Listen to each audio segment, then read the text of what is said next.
warahmatullahi wabarakatuh. Bagaimana nih kabarnya untuk anak-anak kelas 71? Alhamdulillah kabar baik semua ya. Pada pagi yang cerah ini, Ibu sangat senang sekali dapat bertemu dengan anak-anak kelas 71 sekalian. Baik, sebelum memulai pembelajaran, saya akan terlebih dahulu memperkenalkan diri, karena ada pepatah yang mengatakan tak kenal maka tak sayang. Betul. Maka dari itu, Ibu memperkenalkan diri dulu untuk kita saling sayang menyayangi. Baik, perkenalkan, nama Ibu Devi Fitriani, bisa dipanggil Bu Devi. Ibu tinggal di Gunung Putri, Bogor.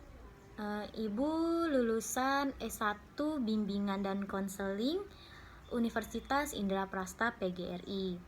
Dan saat ini Ibu mengajar di SMPN 2 Gunung Putri sebagai guru BK khususnya ya di kelas 7. Baik, jika ada teman-teman nih nantinya yang ingin bertemu dengan Ibu, ingin berkeluh kesah, ingin bercerita terkait masalahnya, nanti anak-anak bisa bertemu Ibu di ruang BK. Nah, pada pagi hari ini Ibu akan menjalankan suatu layanan kepada anak-anak. Nah, layanan yang Ibu berikan hari ini ialah layanan informasi. Maksud dan tujuan layanan informasi ini ialah agar anak-anak dapat mengetahui informasi yang penting bagi anak-anak, agar anak-anak bisa menerapkannya di kehidupan sehari-hari. Selanjutnya, Ibu akan memberitahu terlebih dahulu ya, apa sih layanan informasi itu? Nah, layanan informasi adalah suatu kegiatan yang diberikan oleh pendidik ya, baik itu guru BK atau konselor, untuk anak-anak ini mengetahui suatu informasi yang nantinya dapat diterapkan di kehidupan sehari-hari, seperti itu.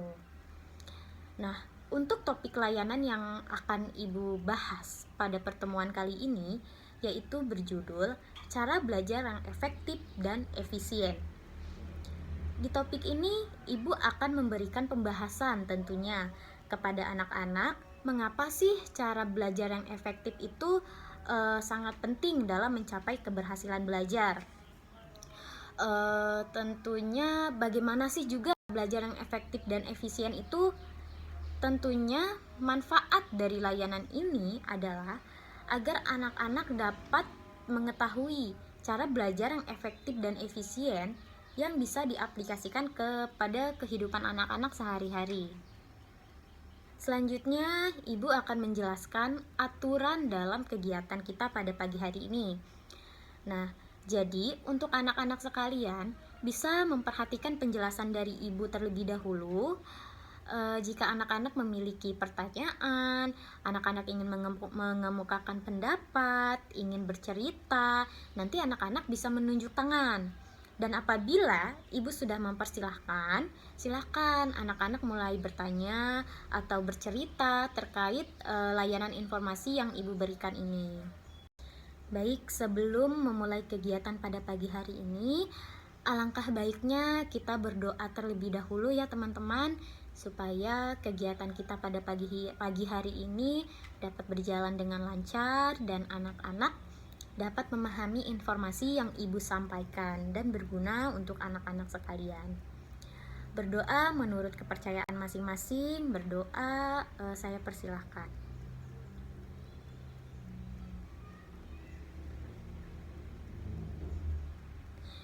Berdoa selesai. Berikutnya, Ibu absen terlebih dahulu ya.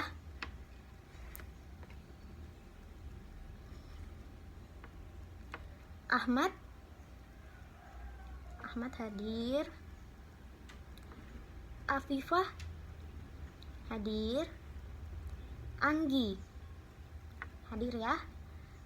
Bima hadir. Budi hadir. Christine hadir ya. Diva Hadir. Vanessa. Hadir ya Vanessa. Erika. Hadir. Mutiara. Mutiara. Ini Mutiara kemana teman-teman? Tidak ada keterangan ya.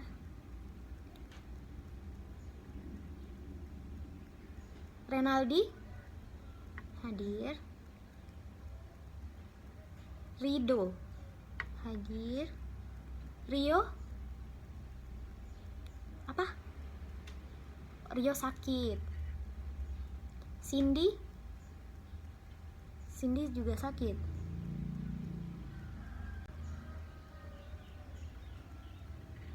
Siva.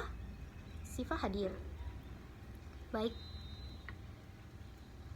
Ini yang sakit 2 orang ya teman-teman. Rio dan Cindy. Sudah berapa hari izin sakitnya? Oh, 2 hari. Sakit apa? Oh, kalau besok masih belum masuk juga, ingin dijenguk. Oke, baik, kita doakan ya untuk teman kita yang sedang sakit ini. Semoga diberikan kesembuhan, dan tentunya untuk teman-teman semua nih, tetap menjaga kesehatan dan pola makan, karena cuaca saat ini kan sedang pancaroba. Jadi harus benar-benar menjaga kesehatan tubuh. Jangan lupa makan, sarapan ya teman-teman. Sebelumnya, anak-anak apakah sudah siap mengikuti pembelajaran hari ini? Oke, harus siap ya, harus semangat juga. Nah, nanti kalau misalkan ibu sedang menjelaskan pemberian layanan ini, jika ada yang mengantuk, silahkan nanti izin angkat tangan untuk cuci muka di kamar mandi. Oke, semoga kita dapat mengikuti pembelajaran ini dari awal sampai akhir ya teman-teman. Oke, baik. Nah, pada pertemuan kali ini, Ibu akan menjelaskan materi terkait belajar yang efektif dan efisien. Sebelum Ibu menjelaskan secara lebih detail, tentunya kalian sebagai pelajar harus paham ya, cara belajar yang menurut kalian efektif dan efisien itu seperti apa. Nah, mengapa saya memberikan materi layanan ini? Agar siswa-siswi dapat memahami dan melaksanakan cara belajar yang efektif dan efisien ini dalam kegiatan sehari-hari, baik di sekolah maupun di rumah. Karena yang kita tahu teman-teman ya, bahwa belajar itu tidak hanya di sekolah, di rumah pun harus belajar. Mengapa? Karena belajar di sekolah itu tentunya akan lupa gitu ya. Biasanya nih yang dialami oleh siswa-siswi itu belajar nih, datang ke sekolah, belajar, memahami materi, mendengarkan. Itu juga tidak tahu ya, kita mendengarkan apakah mengobrol itu di kelas. Nah, nanti setelah pulang lupa deh pulang. Apalagi kalau pulang misalkan langsung main apa gimana. Kalau tidak belajar lagi di rumah, itu tentunya akan lupa teman-teman. Karena kenapa? Karena tidak diulang-ulang pembelajaran yang tadi di sekolah gitu. Nah, makanya kita harus mengulangnya lagi nih di rumah. Selanjutnya Ibu ingin bertanya nih kepada salah satu siswa kelas 71. Bagaimana sih kebiasaan belajar di rumah kalian sehari-hari? Coba Ibu dari absen ya, Ibu panggil. Coba Diva nih boleh dijawab. Bagaimana sih cara belajar Diva di rumah nih sehari-hari?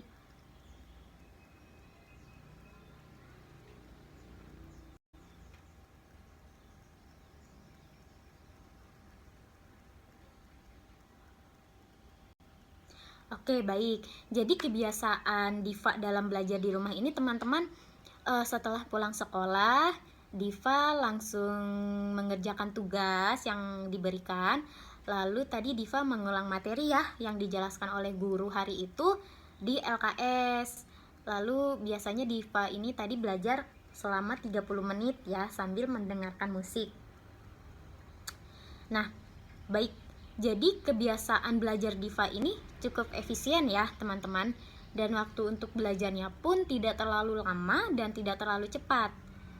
Tetapi kalau dirasa belajar setelah pulang sekolah nih, menurut teman-teman semua ya, tidak hanya Diva, tidak efektif nih bagi teman-teman, boleh-boleh saja belajar di jam 7 atau jam 8 malam misalkan. Karena kenapa? Karena belajar hanya 20 menit itu lebih bagus daripada tidak sama sekali, teman-teman ya. Gitu. Jadi nggak apa-apa belajarnya tuh jam 7, jam 8 atau sebelum tidur. Atau misalkan, Bu, saya kalau belajar itu setelah sholat subuh atau sebelum saya rapi-rapi berangkat sekolah. Nah, itu juga tidak apa-apa, teman-teman ya. Hanya saja nih, jika sedang belajar, tolong selingi waktu 5-10 menit. Untuk apa? Untuk istirahat. Karena biasanya apalagi di jam-jam malam ya teman-teman, kita kan belajar nunduk gitu kan, misalkan membaca gitu. Nah, kalau tidak ada istirahat nih selama 30 menit, nah nanti kan bisa menyebabkan pegal-pegal di leher kita ya. Nah, itu merupakan salah satu belajar yang tidak efisien. Ya memang belajar, tetapi itu tidak efisien gitu. Makanya kenapa belajar perlu diselingi dengan istirahat 5-10 menit. Nah, tadi yang soal mendengarkan musik nih, misalkan ada pertanyaan, Bu, belajar sambil mendengarkan musik itu memangnya boleh? Apa tidak merusak konsentrasi? Nah, ada teman-teman yang belajar mendengarkan musik itu lebih nyaman, gitu, lebih nyaman dan fokus. Ada juga memang yang tidak gitu. Itu tergantung teman-teman pribadi sendiri ya, balik lagi ke pribadi masing-masing. Nah, jika dirasa masih nyaman atau tidak menjadi masalah, belajar sambil mendengarkan musik itu boleh-boleh saja. Sebab cara belajar setiap individu itu berbeda-beda. Oke, sebelumnya ada pertanyaan lagi mungkin nih terkait cara belajar anak-anak sekalian gitu. Oke, kalau tidak ada, akan Ibu jelaskan lebih rinci ya terkait pemahaman belajar yang efektif dan efisien. Ini melalui tayangan PowerPoint. Nah, kita bisa lihat di layar ya. Apa itu belajar? Nah, sebelumnya boleh nih ada yang ingin berpendapat tentang apa sih itu belajar gitu. Boleh, silakan tunjuk tangan.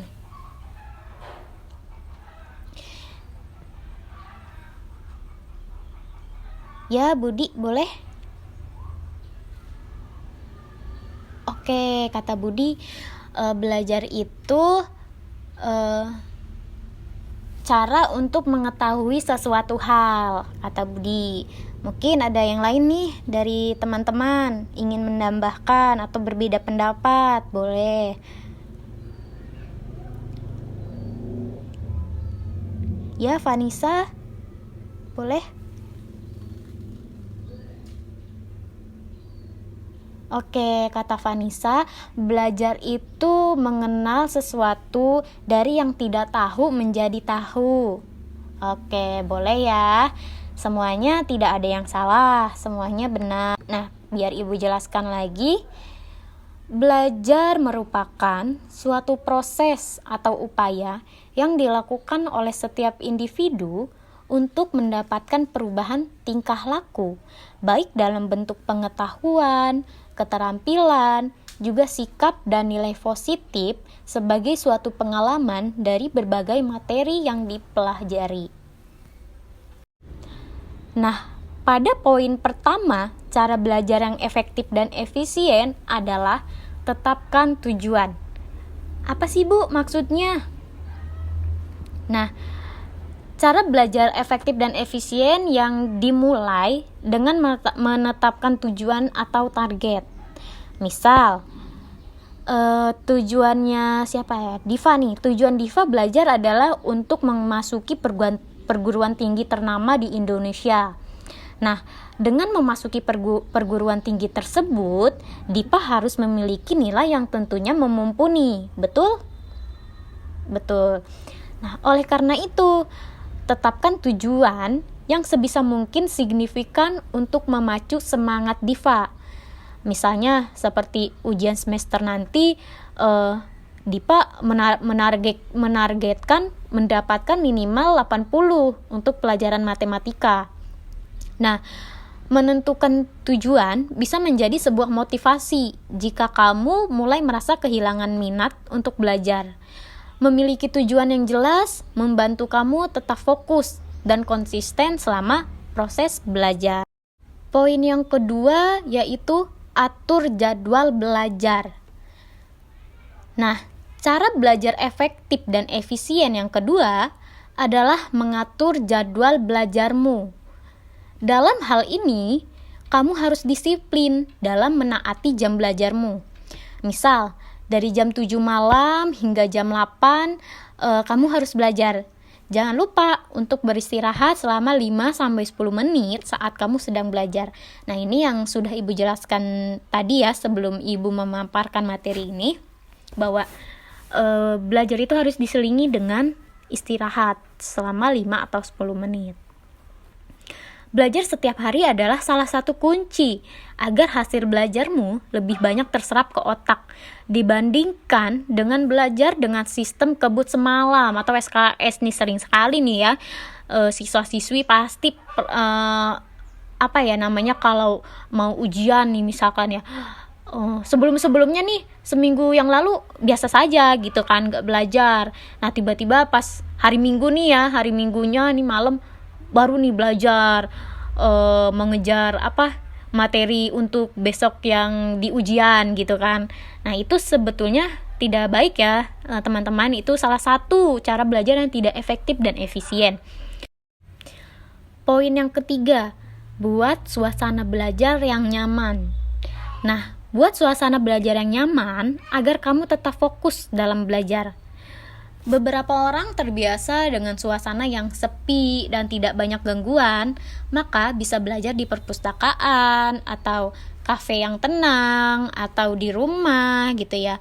Tetapi ada juga nih seseorang yang belajar lebih cepat terserap jika sambil mendengarkan musik yang tadi Ibu jelaskan tadi ya. Semua itu tergantung diri kalian. Kenali diri kalian dan buat suasana belajar senyaman mungkin. Poin yang keempat ada membuat ringkasan. Nah, bagi yang tadi yang sudah Ibu jelaskan sebelumnya, belajar tanpa mencatat. Nah, ini nanti ada nih di sini Ibu jelaskan. Cara belajar efektif dan efisien selanjutnya dengan membuat ringkasan dari hasil belajarmu. Kamu bisa menulis pokok-pokok penting, bisa berupa poin-poin dari bahan belajarmu dalam sebuah buku ya, seperti rumus. Hal ini akan mudah untuk memahami inti dari pembelajaran tersebut. Saat membuat rangkuman, sebetulnya kamu sedang mengulang materi yang telah didapatkan. Pengulangan ini membantu kamu mengingat kembali catatan dengan lebih efektif. Nah, cobalah menyalin catatan sebelum ulangan atau ujian untuk membantumu mengingat materi lebih baik. Jangan lupa membuat ringkasan dengan kalimat yang kamu buat sendiri. Menuliskan materi dalam kalimat yang kamu buat sendiri akan membantumu lebih mengingat poin-poin penting yang telah kamu pelajari. Lalu poin kelima ada buat akronim yang mudah diingat. Nih, jika anak-anak kelas 71 nih sering lupa materi pelajaran. Nah, anak-anak bisa menggunakan akronim yang mudah diingat. Contohnya, kalau perlu mengingat catatan tentang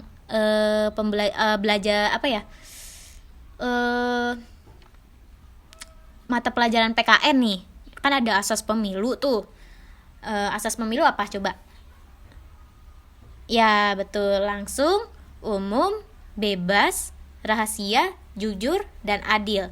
Nah, kamu bisa menggunakan rangkaian kata yang mudah ini, yang mudah diingat, seperti luber judil. Nah, Ibu dulu gini nih belajar, mengingat yang depan-depannya gitu disingkat. Nah, Luberjudil. Nah, Luberjudil itu kepanjangan dari apa? Tadi lupa ya. Langsung, umum, bebas, rahasia, jujur, dan adil. Nah, atau mengingat tentang unsur golongan 2A atau alkali tanah. Itu kan ada B, Be, Mg, Ca, Sr, Ba, Ra. Nah, kamu bisa menggunakan rangkaian kata yang mudah diingat seperti beli mangga campur sirup bau racun. Nah, dengan menggunakan akronim yang mudah diingat ini bisa mempermudah kamu untuk mengingat hasil belajarmu. Nah, poin yang keenam, pahami bukan menghafal. Beberapa orang salah dalam belajar pada hal ini. Seringkali seseorang malah menghafal materi, bukan memahaminya. Padahal, sekedar menghafalkan pelajaran hanya akan efektif untuk ujian atau waktu jangka pendek. Dalam jangka panjang, ilmu yang dihafalkan hanya akan mudah untuk dilupakan dan tidak meninggalkan manfaat apapun. Oke, materi kita hari ini sudah selesai. Nah, setelah Ibu jelaskan pada tayangan PowerPoint tadi, adakah yang ingin ditanyakan? Boleh ya, jika ada yang belum paham, boleh ditanyakan ya, silahkan. Nanti tunjuk tangan. Ya, Anggi, kenapa? Boleh?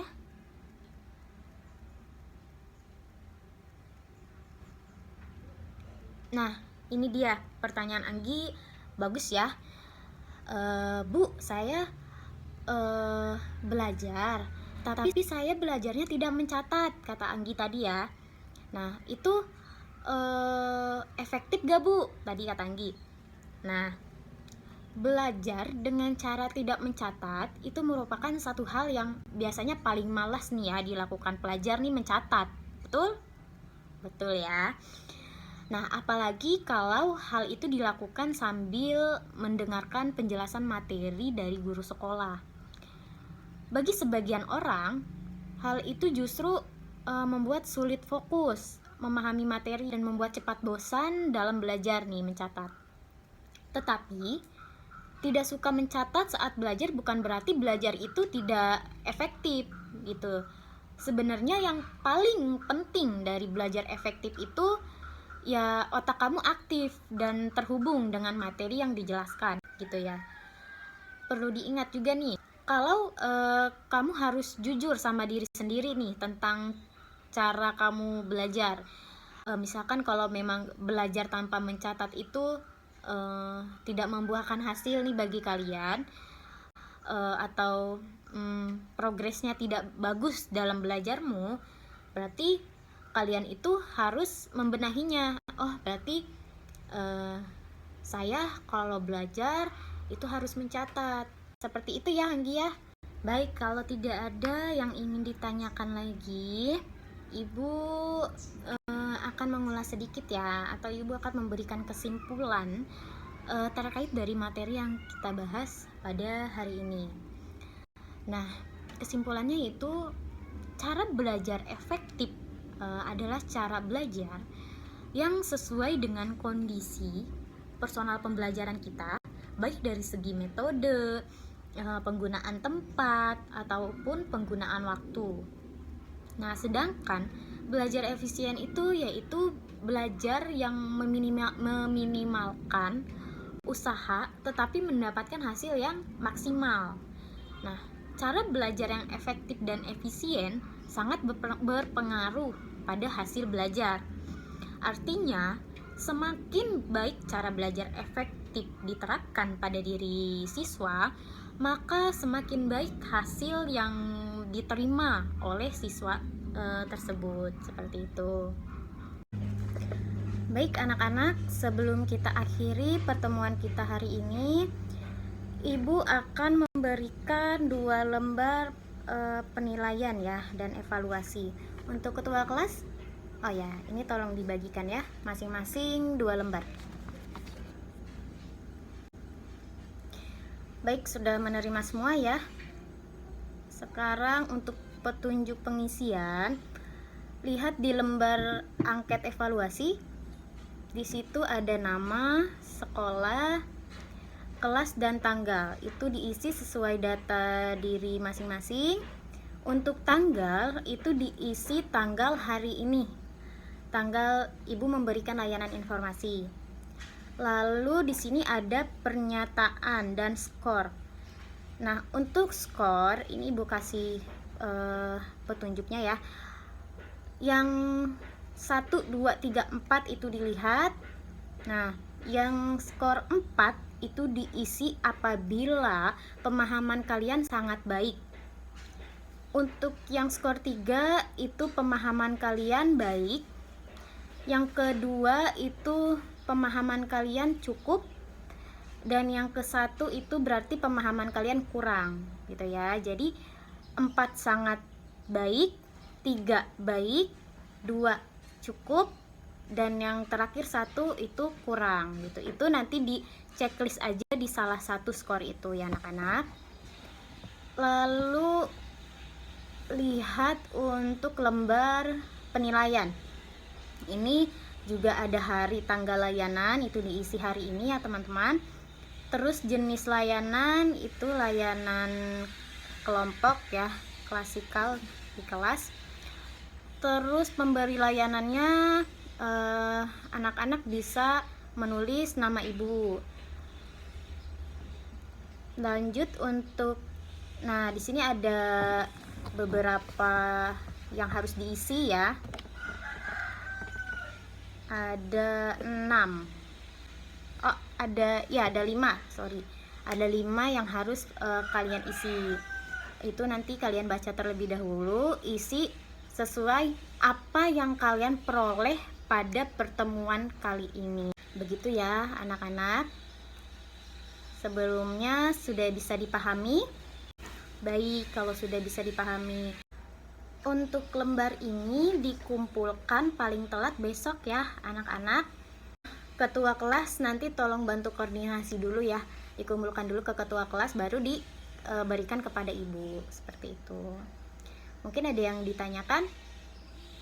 Oke, baik, tidak ada ya, sudah paham semua. Pembelajaran hari ini ibu akhiri. Semoga ilmu yang kita pelajari pada pagi hari ini dapat bermanfaat untuk kita semua. Amin. Terima kasih telah mendengarkan, memperhatikan terkait informasi yang ibu berikan. Ibu mohon maaf apabila masih banyak kekurangan dan jika ada salah-salah kata. Terima kasih. Wassalamualaikum warahmatullahi wabarakatuh.